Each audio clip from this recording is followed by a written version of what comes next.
श्री आस्करण जी महाराज नाम के महाभागवत हुए हैं, जो अपने लोग नाम कीर्तन करते हैं श्रृंगार आरती के बाद।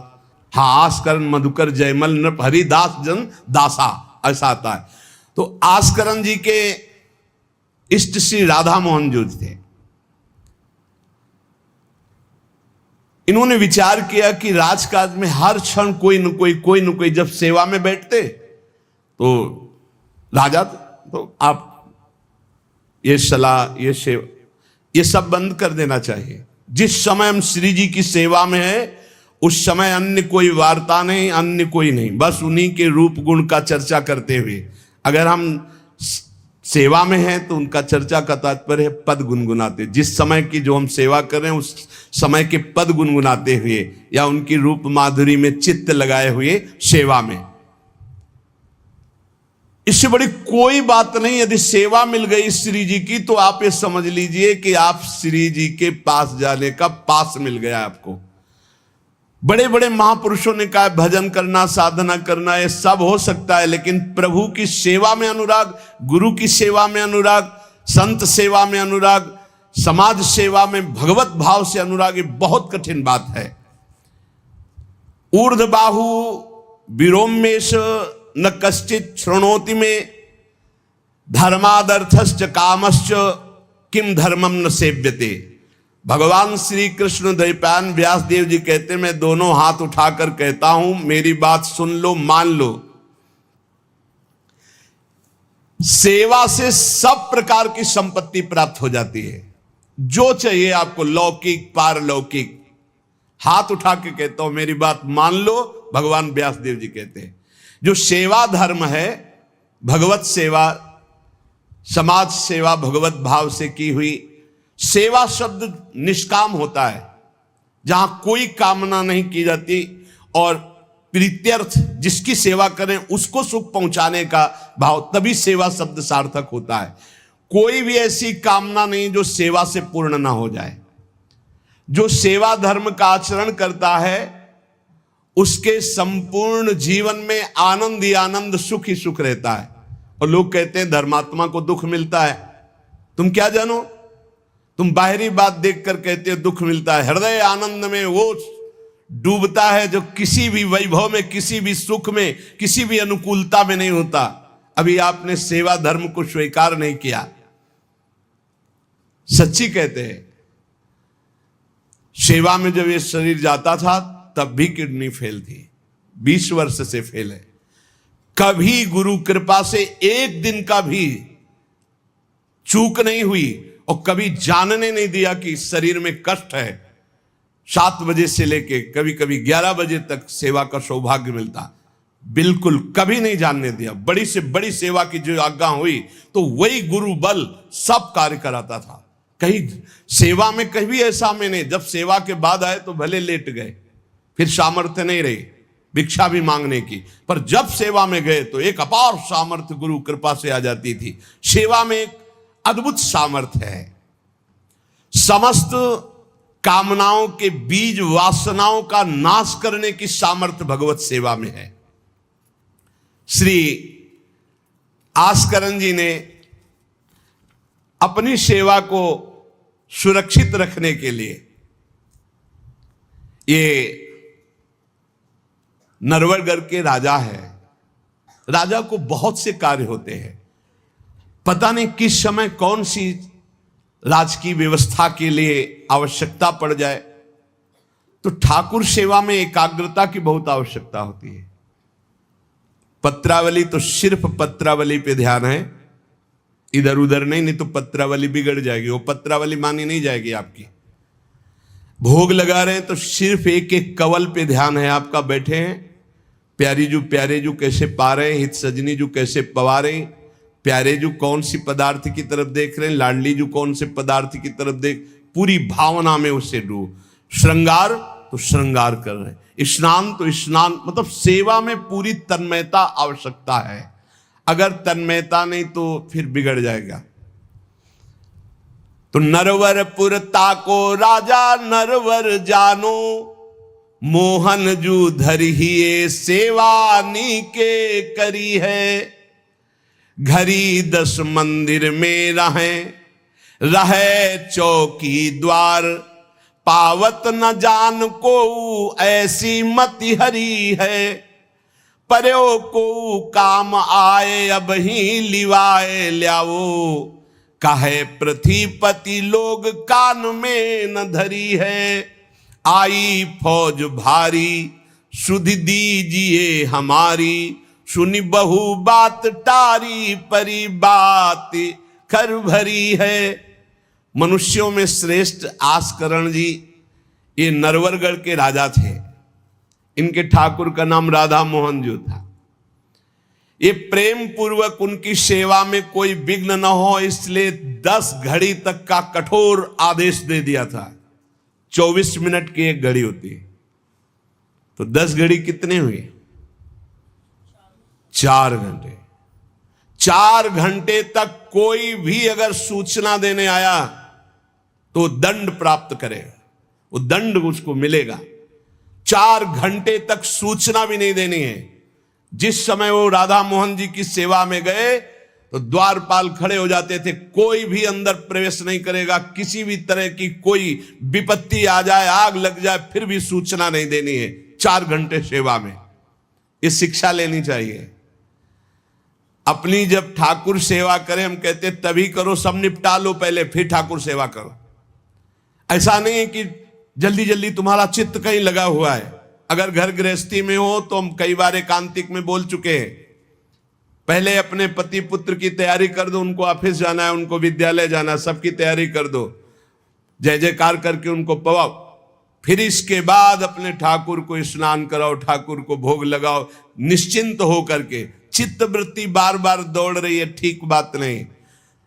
अगर हमें कभी कोई और कार्य हुआ तो हम पहले वो कार्य करते थे, फिर राधा वल्लभ जी के दर्शन जाते थे, क्योंकि हम राधा वल्लभ जी के दर्शन में खड़े वही चिंतन करेंगे, वो उनके पास जाना है तो पहले उनके पास हुआ है, फिर अगर कोई कार्य है तो हम वो निपटा के तब जाएंगे। ऐसी सेवा में अन्य कोई वार्ता नहीं, अन्य कोई चिंतन नहीं, अन्य कोई हमारी क्रिया नहीं, केवल सेवा में तत्पर। इसलिए उन्होंने कठोर नियम लगा रखा था, 4 घंटे तक कोई सूचना भी नहीं देगा। और आप मंदिर में राधा मोहन जी को 4 घंटे स्नान कराना, श्रृंगार कराना, आरती करना, फिर आरती करके भोग आदि सब करके फिर दंडवत करना। दंडवत के बाद जब प्रसाद चरणामृत लेकर उठते तब कोई बात हो तो बता सकते हैं। वो भी बात जब श्री जी की चिक डालकर बाहर निकले, उस समय द्वार पर चौकीदार बहुत सावधानी से कोई भीतर न जाने पावे। देखो, महापुरुषों से हमको शिक्षा मिलती कि हम कैसे ठाकुर सेवा करें। ठाकुर जुगल किशोर हमारे, इनकी सेवा हम कैसे करते हैं। आप 4 घंटे एकाग्रचित होकर केवल सेवा में ही डूबे, बड़ा सुख मिलता है। जब अपने श्री जी सौभाग्य दिए थे सेवा करने का, तो जैसा श्रृंगार करने के बाद जब दर्पण दिखाते थे तो रोना आता था। अपने प्रभु को श्रृंगारित देखकर जो हृदय में सुख मिलता है, रोम रोम आनंदित हो जाते थे। कभी कभी 2-2 बजे दोपहर तक बैठे फिर भिक्षा मांगने जाते थे। श्रृंगार करने के बाद पथ सुनाओ उनको, फिर उनकी रूप माधुरी देखो। भक्तों के नेत्र अलग होते हैं तो प्रभु उनका रसास्वादन भी अलग ही करवाते हैं। एक बार क्या हुआ, आवश्यक कार्य से नरवरगढ़ में दिल्ली के बादशाह का आगमन हो गया।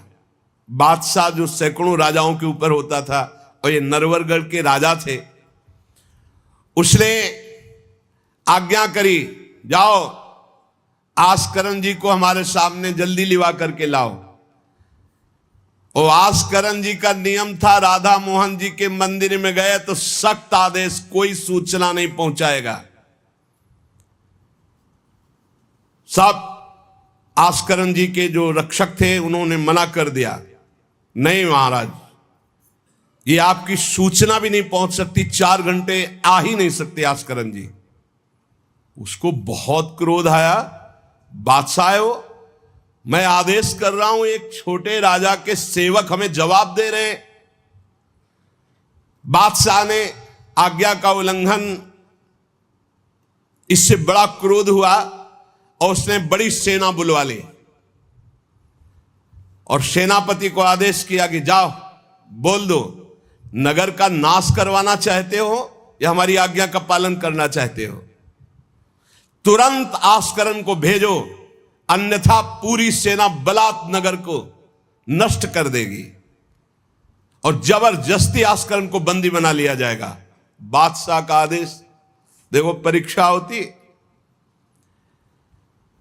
जब ये आदेश हुआ, सेनापति आया, निज दूतों से जो अंगरक्षक द्वारपाल उनसे कहा, सबने कोई उत्तर नहीं दिया।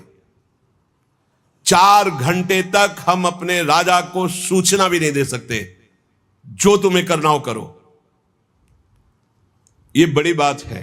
बादशाह का हुक्म, बादशाह के सेनापति का हुक्म, सेवा में विघ्न ना पड़ जाए इसलिए कठोर नियम लिया था, पर सबके हृदय में घबराहट थी कि अब क्या होगा जब बादशाह नाराज हो गया, सेना आ गई, सेनापति आ गए, अब क्या होगा। सेनापति ने बादशाह से कहा कि अब क्या हुक्म है, वहां से मना हो गया है, आपकी आज्ञा का उल्लंघन, हमारी आज्ञा का उल्लंघन, हमारा भय दिखाना सब व्यर्थ चला गया। कही कह पठाई कहो कीजिए लड़ाई, सुनी रुचि उपजाई चली पृथ्वी पति आयो है। पर्यो सोच भारी तब बातों विचारी कही, आप एक जाओ गयो अचरज पायो है। सेवा करी सिद्धि साष्टांग होई के भूमि परे, देखी बड़ी बेर पाओ खड्ग लगायो है। कटी गई एड़ी ये पै टेढ़ी हूं न भौ करी, करी नित नेम रीति धीरज दिखायो है। बादशाह ये बड़ा आश्चर्य हुआ कि ये आस्करन जी के पास सूचना ही नहीं पहुंचाई जा रही और हमारे भय का इसके ऊपर कोई असर नहीं। पर आस्करन जी बहुत साधु प्रकृति के हैं, बड़े प्रियजन हैं, आक्रमण करना तो उचित नहीं, मैं स्वयं जाकर के देखूं क्या बात है। राजा थोड़ा भाव से युक्त हुआ, नहीं तो रजोगुण में फिर ऐसा भाव कहां होता है। पर आस्करन जी की भक्ति का प्रभाव कि उसके ये देखूं चल के आखिरकार है क्या। बादशाह स्वयं आया। राज कर्मचारी अब विचार में पड़ गए कि बादशाह को कैसे रोका जा सकता है। सब जितने उनके अंगरक्षक सबको रोक दिया। ये बड़ी बात है, यह है भगवान की आराधना का बल। नहीं, बादशाह को कौन रोक सकता है। एक छोटे राजा ये है, उनके सैनिकों ने, द्वारपालों ने रोक दिया और बादशाह से कहा राज आज्ञा का उल्लंघन हम नहीं कर सकते, ना हम सूचना दे सकते हैं और ना किसी और को अंदर जाने दे सकते हैं। किसी और को अंदर नहीं जाने दे तो हम जा सकते हैं। बोले हां, आप बादशाह हैं, आप जा सकते हैं, लेकिन आपके साथ कोई नहीं। बादशाह राजी हो गया। देखे आखिरकार अंदर क्या है। वहां जाके देखा तो आस्करन जी की सेवा हो चुकी थी संपूर्ण। अब वो दंडवत कर रहे थे। कई बार हमने प्रार्थना की है उपासकों से कि 11 दंडवत, 21 दंडवत, 51 दंडवत, 108 दंडवत, जितनी सामर्थ्य हो नियम ले लो, रोज करो। 4 परिक्रमा करो श्री जी की और 11, 21, 51, 108 दंडवत करो। जो स्त्री शरीर के साधक हैं वो पंचांग दंडवत करें। पंचांग किया, खड़े हो गए, हाथ जोड़ा, मंत्र जपा, फिर पंचांग किया, फिर खड़े हो गए। ऐसे ही जो पुरुष शरीर साधक है वो साष्टांग करें। साष्टांग किया, मंत्र जपते हुए, फिर खड़े हो गए, हाथ जोड़ा, फिर मंत्र जप कर प्रणाम किया, फिर साष्टांग, फिर ऐसे। हमें लगता है कि होती होगी दंडवत, करते होंगे, क्योंकि ये नियम तो बहुत पहले से दिया और ये करना ही चाहिए। सच्ची कहते हैं बड़ा सुख मिलता है जब अपने इष्ट के चरणों में साष्टांग लौट कर और उनकी तरफ देखते हुए। बहुत कृपा होती, बहुत कृपा होती।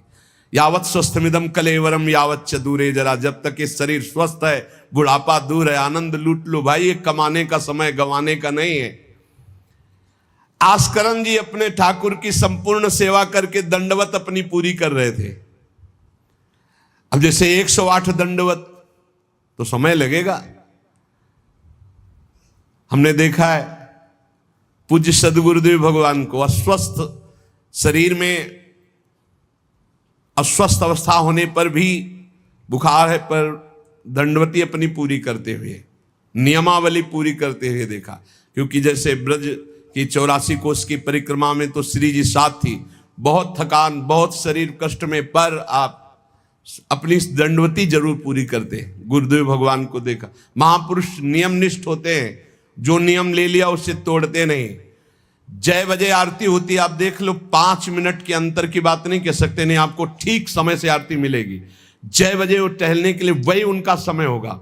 महापुरुषों की पहचान होती है, उनकी एक रस दिनचर्या चलती, उनकी दिनचर्या में फर्क नहीं पड़ेगा, शरीर में भले फर्क पड़ा हो, चाहे बुखार हो, चाहे जुकाम हो, चाहे जो भी पीड़ा हो, दिनचर्या में फर्क नहीं पड़ सकता। ये महापुरुषों की पहचान होती है। आस्करण जी साष्टांग लेट करके दंडवत कर रहे थे। अब को बादशाह जाएगा तो बादशाह कोई साधारण तो है नहीं, उसकी बाजूबंद, उसके सब झनन भनन आवाज तो होती है, पता भी चलता है कि कोई आ गया।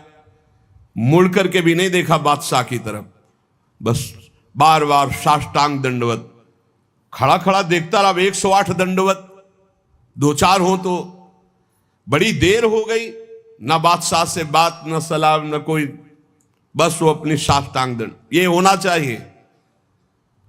आप श्रृंगार कर रहे हैं तो श्रृंगार में ही दृष्टि होनी चाहिए। दंडवत कर रहे हैं तो किसी की तरफ नहीं, सिर्फ दंडवत के सामने प्रिया प्रीतम है, हम बार बार दंडवत कर रहे हैं। ये उपासकों की एक एकाग्रता होती है।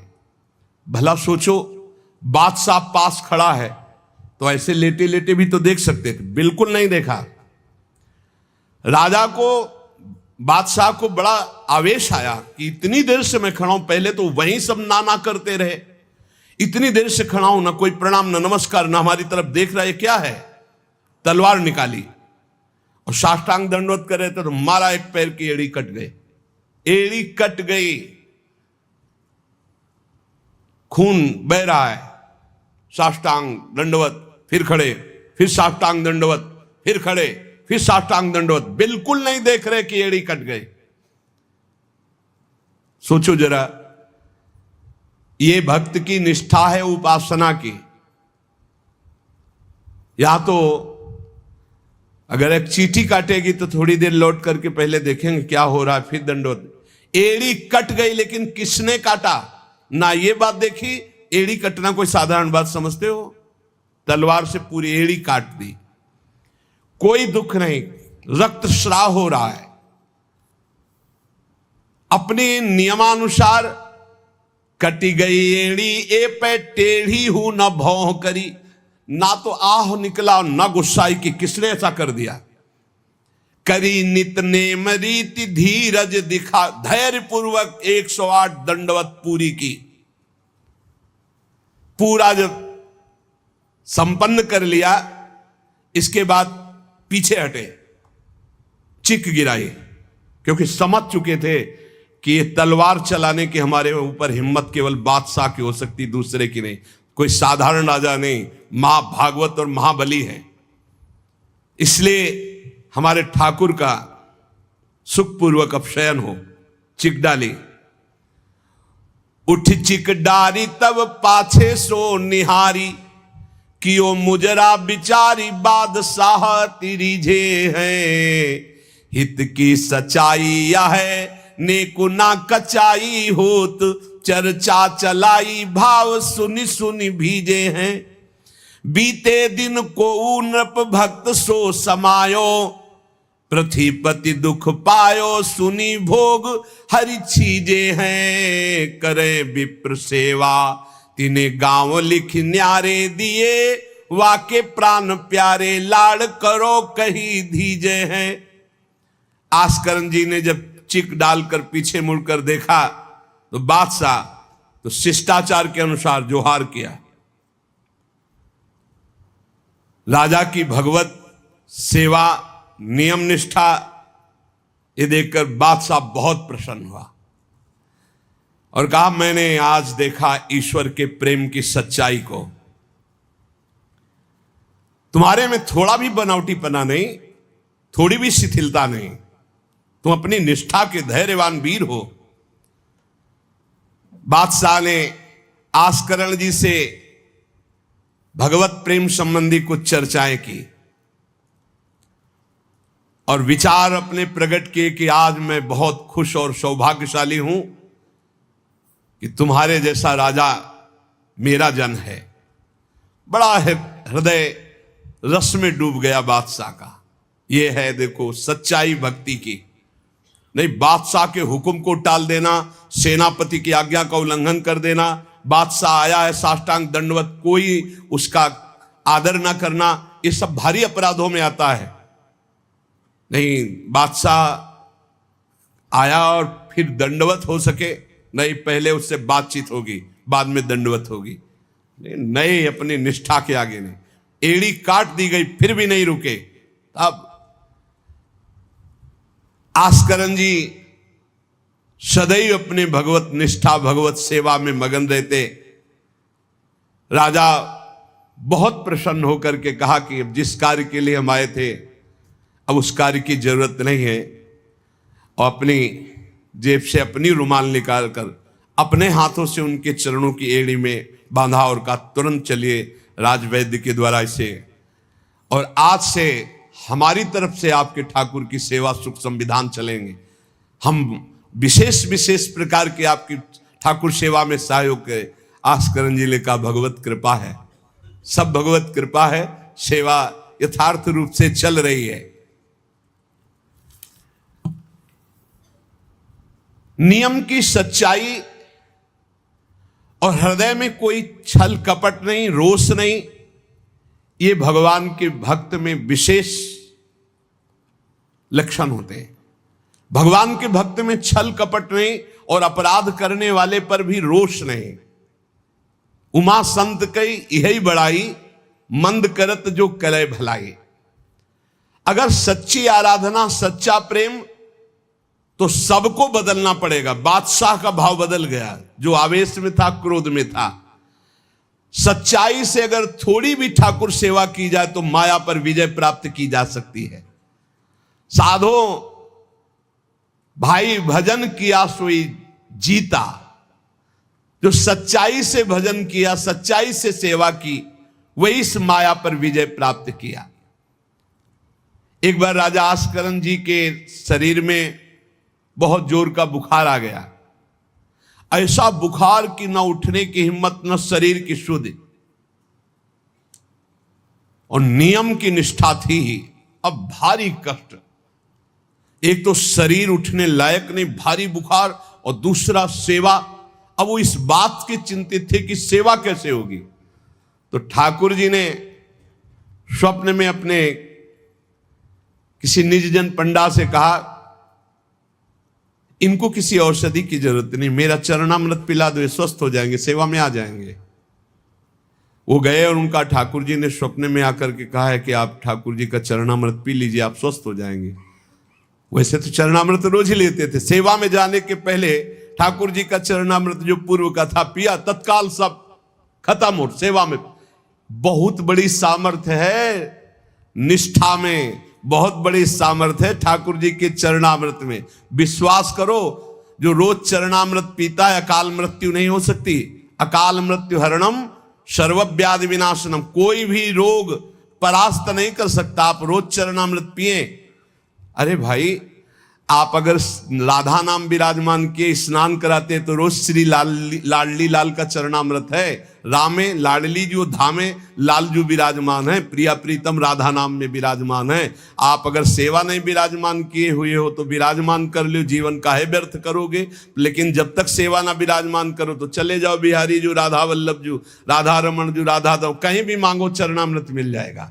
और रोज उसी में जल मिला करके रोज एक दक्कन रोज चरणामृत, अकाल मृत्यु हरणम सर्वव्याधि विनाशनम श्री कृष्ण पादोदकम पीत्वा पुनर्जन्म न विद्यते। जो रोज चरणामृत पीता है उसका पुनर्जन्म नहीं होगा। बड़ा से बड़ा रोग आएगा लेकिन उसको पीड़ा नहीं पहुंचा पाएगा, अकाल मृत्यु नहीं होगी। तो स्वप्न में ठाकुर जी ने कहा चरणामृत दे दो, सब सामर्थ आ जाएगी। एक बार राजा ने द्वेषवश सेना लेकर, किसी दूसरे राजा ने आपके ऊपर चढ़ाई कर दी, तो आपने व्यर्थ की खून खराबी ना हो, ललकार सुनकर भी आप सेना सहित संग्राम भूमि में ये विचार किया कि युद्ध करने से बहुत लोगों का नाश होता है, इसलिए अपने सब महारथियों को बुलाया और कहा नाम कीर्तन करो। जहां युद्ध के लिए ललकार हो रही वहां नाम कीर्तन शुरू कर दिया। नाम कीर्तन इतनी जोर का कि आनंद में सब झूम रहे, और उधर एक बादल की ऐसी टुकड़ी आई कि इतने ओले बरसे कि जो विपक्षी सेना थी, मैं राजा और विपक्षी सेना सब भाग गए और ये अपनी तरफ कीर्तन ही करते रहे, लड़ना ही नहीं पड़ा। भाव ये है कि जो भगवान में चित्त जोड़ता है, भगवान नाम कीर्तन करता है, भगवत सेवा परायण रहता है, सारे विघ्नों का निवारण स्वयं भगवान करते हैं।